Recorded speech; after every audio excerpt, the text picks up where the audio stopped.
Materiali në vazhdim me merr temën nga ekonomia. Dikur punëdhënësi më i madh i sektorit privat në Shtetet e Bashkuara, General Motors me qendër në Detroit kishte 500.000 punonjës në gjithë vendin.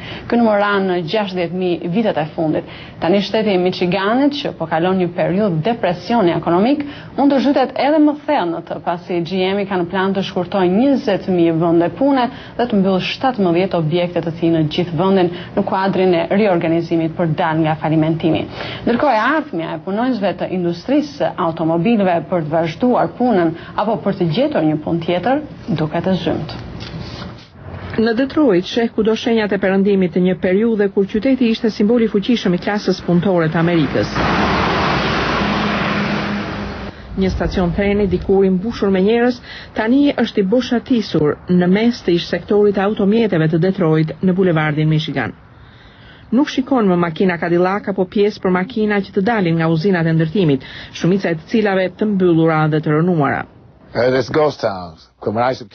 është kthyer në një qytet fantazm, thot Gary Wilson, sekretari i financave të Degës 22 të sindikatës së punëtorëve të automjeteve.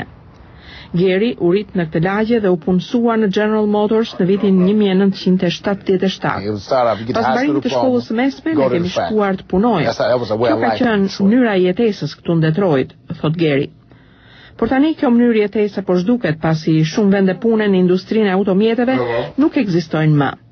Për momentin, Gary Wilson ende është i punësuar në një nga fabrikat e GM-it që nuk do të mbyllen, ashtu si edhe George McGregor, presidenti i Degës 22 të sindikatës.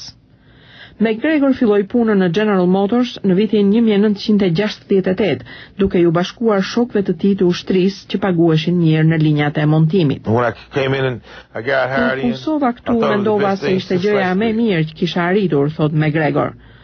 Për më shumë se 40 vjet, ai ka qenë dëshmitar i shkurtimit të më shumë se gjysmë milioni vende pune në GM, një nga punëdhënësit më të mëdhenj të botës. Rënja e GM-it ka prekur disa breza në familjen e McGregorit. Xhaxhallarët e tij janë në pension, por të pasigurt nëse do të vazhdojnë të paguhen dhe të kenë sigurime shëndetësore. E bia e tij humbi punën në një pikë pjesë shkëmbimi. Nipi i tij 17 vjeçar ka pak të ngjarë të gjej punë në zonën e Detroitit. Dick Blaus, presidenti i dhomës rajonale të tregtisë, është pesimist për të ardhmen dhe thotë se papunësia, që sot është mjaft e lartë, do të rritet në muajt e ardhshëm. Shumë njerëz parashikojnë të kemi një shkallë papunësie nga 15 në 20% deri në ristrukturimin e GM-it, thot Blaus. Por me gjithë ardhmen e zymt, ka edhe disa shenja shprese.